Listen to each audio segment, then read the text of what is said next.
Good morning students, welcome to scholars public school Jaora. हम कल तक चैप्टर नंबर 13 के अंदर हमने साउंड प्रोपोगेशन तक हम लोग आ गए थे। हम लोगों ने कल इंस्ट्रूमेंट्स के बारे में समझा था कि इंस्ट्रूमेंट्स कौन कौन से हम यूज़ करते हैं और म्यूज़िकल इंस्ट्रूमेंट में कितने टाइप के इंस्ट्रूमेंट होते हैं। तो हम लोगों ने कल 3 इंस्ट्रूमेंट देखे थे। एक हमने विंड से वाले देखे थे, एक स्ट्रिंग वाले देखे थे और एक हमने मेम्ब्रेन वाले देखे थे, जो कि ड्रम स्टिक जैसे हम देख रहे थे वो था। आज हमें पढ़ना है साउंड प्रोपोगेशन के बारे में कि साउंड प्रोपोगेशन एक्चुअली में होता क्या है। तो शुरू करते हैं। Sound propagation. A sound originates from the vibration of objects and makes the air or the other material around the object vibrate. तो देखिए, जब भी हम देखते हैं कि साउंड क्या होती है, हम जब भी ओरिजिनेट होती है साउंड, तो हम देखते हैं जो साउंड में से निकली हुई एयर है वो क्या करेगी, आपके कोई भी अदर आपके जो मटेरियल है उनको वाइब्रेट करेगी। ठीक है, ये बात आपको अच्छे से याद है। इसी चीज़ को समझने के लिए हमारे पास एक एक्टिविटी है। तो इस एक्टिविटी को आपको अपने घर पे एक बार आप इसको पढ़िएगा अच्छे से, तो आपको अच्छे से ये समझ में आ जाएगी। तो इस एक्टिविटी का आप नॉर्मली इस तरीके से परफॉर्म कर सकते हैं कि एक आपका जो बोल सकते हैं, एक बोल ले लीजिए। बोल के अंदर आप कुछ थर्माकोल की छोटी छोटी बॉल्स रखिएगा। ठीक है, और जब आप इसको हिट करोगे यहाँ पर, तो आप देखोगे थर्माकोल की बॉल्स हिलेंगी। तो ये बॉल हिलेंगी यानी कि क्या, ऊपर नीचे करती हैं, यानी कि इसके अंदर क्या हो रहा है, इनके अंदर वाइब्रेशन हो रहा है। क्या हो रहा है? वाइब्रेशन हो रहा है।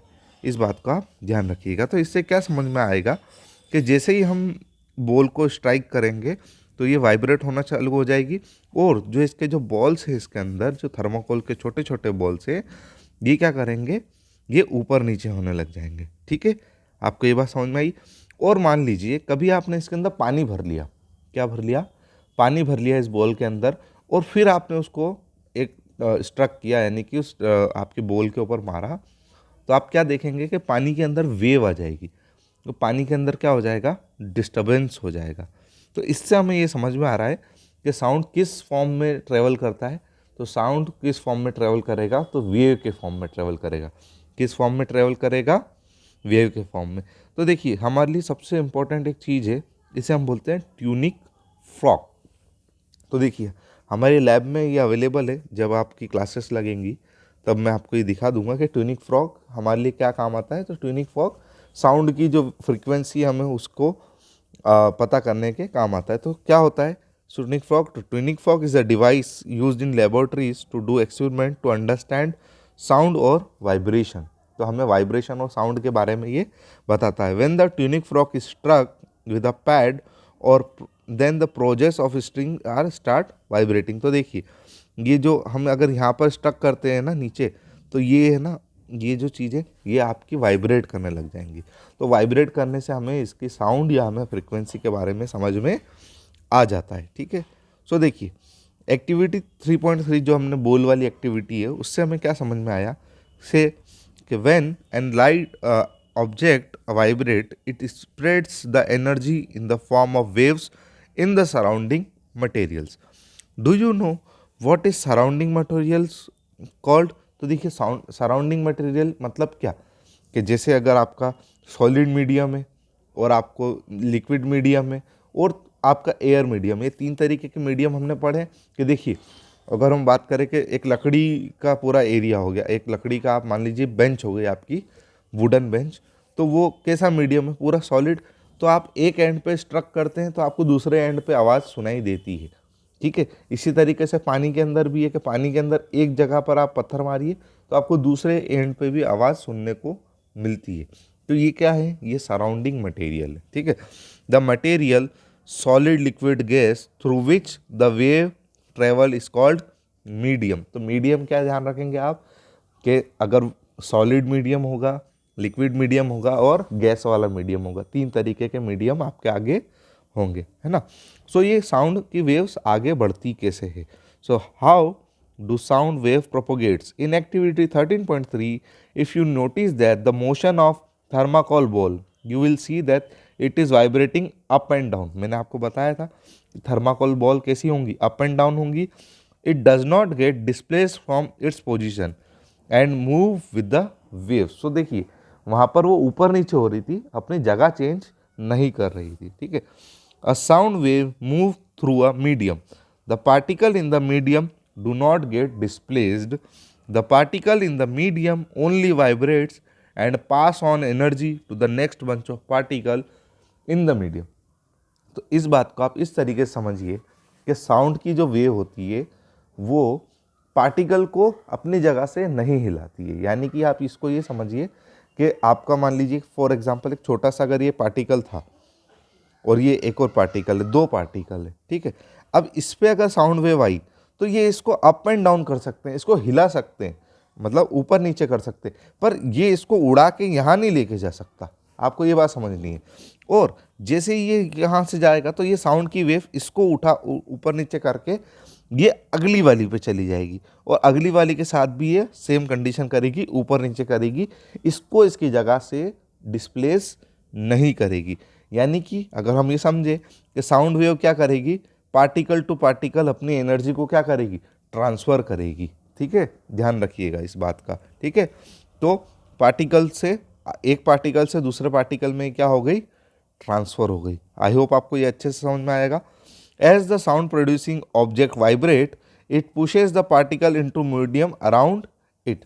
तो जैसे जैसे अब हम बात करेंगे कि साउंड प्रोड्यूस जो ऑब्जेक्ट करेगा वो क्या करेगा, वो अपना जो पार्टिकल्स के अंदर जो मीडियम है, मीडियम कौन से, सॉलिड, लिक्विड और गैस के अंदर, वो अपना साउंड की वेव्स या फिर हम बात करें आपकी एनर्जी को बाहर की तरफ निकाल दे, ठीक है।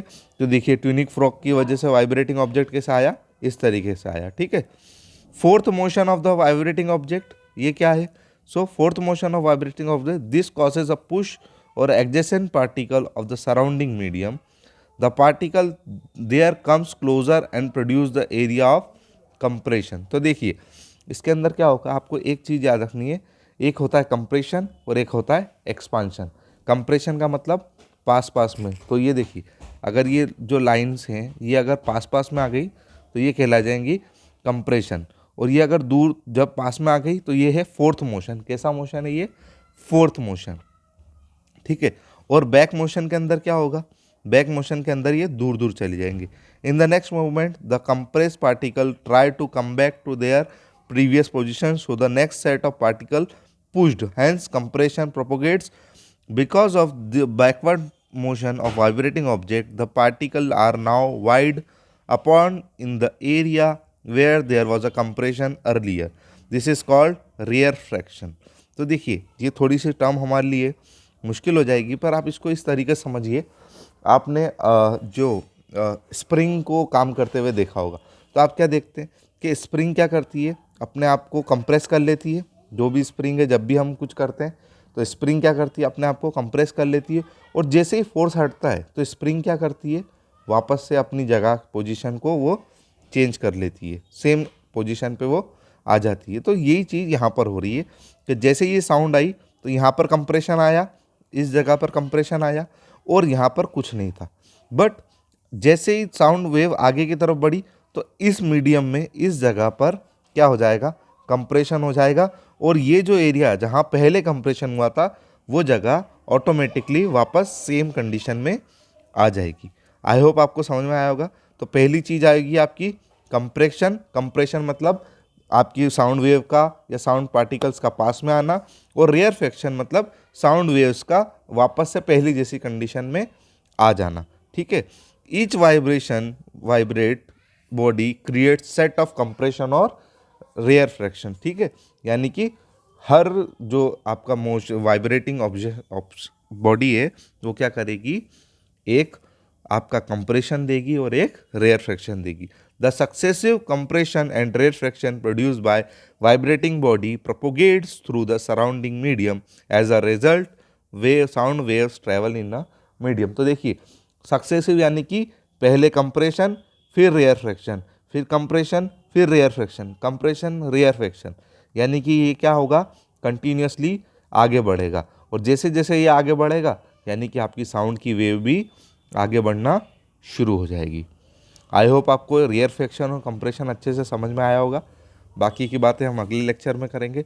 तब तक के लिए आप पढ़ते रहिए, thank you so much, God bless you all.